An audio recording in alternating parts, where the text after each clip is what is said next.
আলাইকুম, আশা করি সবাই ভালো আছেন। আজকের সামান্য 2 থেকে 3 মিনিটের একটি ভিডিও বার্তা, এবং সেই ভিডিও বার্তাটি হচ্ছে একজন ব্যক্তির উদ্দেশ্যে। সেই ব্যক্তি হচ্ছেন আমার জেল জীবনের কিছু স্মৃতি নিয়ে বলবো। আসলে ওনার সম্বন্ধে আমার না বললেই নয়, কারণটা হচ্ছে যে আমি ওনার নাম্বার হারিয়ে ফেলেছি এবং ওনার নামও আমি স্মরণ করতে পারি নাই। কারণ হচ্ছে এখানে ওই সময় আমি অনেক ডিপ্রেশনে ছিলাম। সেটা হচ্ছে আমি প্রথম দিন যখন আমি জেলে যাই, আপনারা যারা জেলে গিয়েছেন বা জেল সম্বন্ধে যাদের অভিজ্ঞতা আছে তারা অবশ্যই আমার কথাগুলো বুঝতে পারবেন। আমি যাওয়ার পরে আপনার একটি কম্পিউটার রুম আছে, যেখানে কিছু কম্পিউটার অপারেটর বসা থাকেন। তারা এখানে কম্পিউটারে নাম, তারপরে ফিঙ্গার নেন, সবকিছু লিপিবদ্ধ করেন একজন আসামি। তো এখানে আমার মতো শত শত মানুষ আছে। আমি গেলাম, সিরিয়ালে দাঁড়ানো আছি। যখন আমি কাছে গেলাম, সিরিয়ালে যখন সামনে গিয়ে পৌঁছাইলাম ওই কম্পিউটার অপারেটরের সামনে, আমি ওনার নামটা জানি না, কিন্তু আমি ভুলে গিয়েছি। কিন্তু ওনাকে আমি আমার কৃতজ্ঞতাটা প্রকাশ করছি। এবং উনি যদি আমার এই ভিডিওটি দেখেন, আমার বিশ্বাস উনি বলেছেন আমার ফেসবুক আইডি, পেজ, তারপর আমার ইউটিউব চ্যানেল সবকিছু উনি দেখেন। আমার বিশ্বাস উনি আজকের ভিডিওটি উনি দেখবেন। দেখলে অবশ্যই উনি আমাকে মেসেঞ্জারে ওনার পার্সোনাল নাম্বার এবং নামটা দিবেন, কারণ আমি ওনার কাছে কৃতজ্ঞতা প্রকাশ করতে চাই। কারণ আমি আবেগে আপ্লুত হয়ে গেছি যে ওইখানে এত শত শত মানুষের মাঝে উনি হট করে আমাকে বললেন, আপনি কি রায়হান ভাই না? এই যে মানবাধিকার রায়হান, মানুষের জন্য কাজ করেন, মানুষের জমি নিয়ে কাজ করেন, তারপরে আপনি হচ্ছেন বিভিন্ন দুর্নীতি বিরুদ্ধে কাজ করেন। ভাই, আপনি মানুষের জন্য এত ভালো কাজ করে আপনি জেলে আসছেন, আজকে আমার জায়গা থেকে আমি আপনাকে সর্বোচ্চ সেবা দিব। এবং উনি আমাকে ওইখানে যথেষ্ট, আমি কি বলবো, উনি আমাকে আপ্যায়ন করেছেন। হ্যাঁ, আমাকে উনি চার ব্যবস্থা করেছেন, হ্যাঁ, পানির ব্যবস্থা করে দিয়েছেন। এবং একটি মানুষের জায়গা থেকে উনি যতটুকু সার্ভিস আমাকে ওখানে দিয়েছেন, যা আমাকে আসলে খুব ভাবিয়ে তুলেছে, এবং সেটা আমি কোনোদিন বলবো না। এই জন্য আজকে ওনার জন্য এই ভিডিওটি, যে ওনাকে কৃতজ্ঞতা প্রকাশ করার জন্য। আর আমি ওনার নাম্বার ভুলে গিয়েছি। উনি ওইখানে কর্মরত আছেন, এই যে কেরানীগঞ্জ জেলে। উনি ভিডিওটি দেখলে আমাকে মেসেঞ্জারে অবশ্যই নাম্বার দিবেন। আর আমি এই জিনিসটা বলতে চাচ্ছি যে ভালো কাজ আমার কাছে তখন, বিশ্বাস করেন, আমার কাছে মনে হয়েছে আমি যে জেলে গিয়েছি আমার একটু কষ্ট লাগে নাই। ওই মুহূর্তে আমার সব কষ্ট আমি ভুলে গিয়েছিলাম। যখন একজন কারারক্ষী বা জেল কর্তৃপক্ষের একজন লোক যখন আমাকে এসে উনি আমার কাজকে ভালোবাসলেন, আমাকে এবং আরো 2 জন লোককে ডেকে উনি জিজ্ঞাসা করলেন, দেখছেন ওনাকে চিনছেন, উনি রায়হান ভাই, হ্যাঁ, উনি অনেক ভালো কাজ করেন, উনি আছে জেলে। আসলে আমার খুব ভালো লেগেছে, হ্যাঁ, এবং খুবই ভালো লাগার জায়গা থেকে আমি আজকে বিষয়গুলো আমি বলছি।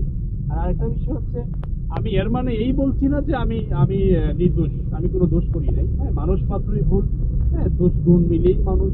আমার দোষ যদি আমারও থাকতে পারে, হয়তো আমি কোনো বাংলাদেশ আইন হয়তো কাজগুলো কোথাও না কোথাও কভার করে না বা নিয়মে যায় না, সেই জন্য হয়তো আজকে আমার এই পরিস্থিতির সৃষ্টি হয়েছে। আর একটি মানুষের যে মামলা হলেই যে আমি অপরাধী বা আমি খুশি হয়ে গেছি তা না, সেটা একটি বিচারিক বিষয় আছে।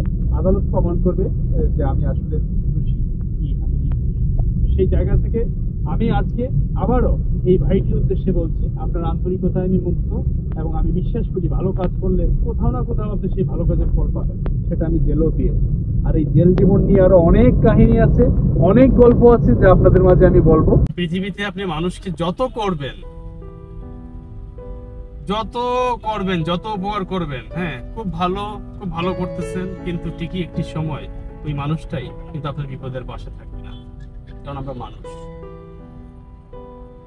একটা মানুষ একটি ভালো কাজ করতেছে, আপনি তাকে কাজটা করতে দেন, সে কাজটা করুক, তাকে উৎসাহ দেন, আপনি অনুপ্রেরণা দেন, না দিয়ে আপনি তার পিছনে লেগে থাকবেন। এটা হচ্ছে আমাদের চারিত্রিক বৈশিষ্ট্য। আমি কি বলবো আপনাদেরকে, আসলে আমার আফসোস হয়, অনেক সময় দুঃখের সাথে বলতে পারি। এই যে আমি দেখতে পেলাম যে আমি ভালো যে কাজগুলা করি, কিছু ভালো কাজ করি, কিন্তু সেখানেও কিছু মানুষের আছে গা জ্বলে, আমি কেন এই কাজগুলো করি। আরে ভাই, আপনি আমার মতো একটা কাজ করেন, আপনার দ্বারা একটা মানুষ উপকৃত করেন, তাহলে তো আমি বুঝতে পারবো যে আপনি মানুষের জন্য করছেন। আর আমি দেখলাম আপনি আপনি কিছু মানুষের যখন উপকার করবেন, ভালো কাজ করবেন, ঠিক তখনই কিন্তু আপনার কিছু মানুষের ক্ষতি হতে পারে। একজনের ভালো করে 10 জনের যখন আপনি ভালো করবেন, একটা মানুষের তো ক্ষতি হয়ে যাবে, কিন্তু সেই ক্ষতির জন্যই কি আপনাকে থেমে থাকতে হবে? আমি আসলে এটাই বোঝাতে চাচ্ছি যে আমার কাজ চলমান থাকবে। আমি যে কোনো মানবিক কাজ নিয়ে আমি মানুষের পাশে, আমি যতদিন বেঁচে আছি কোনো না কোনো ভাবে আমি মানুষের পাশে, আমি একটি করে হলো প্রতিদিন আমি ভালো কাজ করি।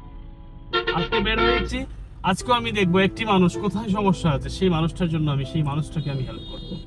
কারণ এতেই আমি পরিপূর্ণ তৃপ্তি পাই, আমার মনে শান্তি পাই, যে আমি শান্তি পাই যে আমি একটু ভালো কাজ করতে পেরেছি। এবং আপনাদেরকে আমি অবশ্যই পরবর্তী ভিডিওতে আমি আপনারা দেখতে পারবেন যে আমার ভালো কাজের যে অংশগুলা। এবং গতকালকের ভিডিওতে আপনাদেরকে আমি বলেছি যে জেল জীবনের কিছু বিষয় এবং জেল জীবনের কিছু বাস্তব অভিজ্ঞতা, আরো কিছু অভিজ্ঞতা আছে, সেগুলো পর্যায়ক্রমে আপনাদের মাঝে আমি নিয়ে আসবো। আর এক কথায় আমি উদ্যান আহ্বান জানাবো আপনাদেরকে সবাইকে, সে আসুন না আমরা সবাই যার যার জায়গা থেকে আমরা একজন মানুষের পাশে দাঁড়িয়ে আমরা একটি ভালো কাজ করি।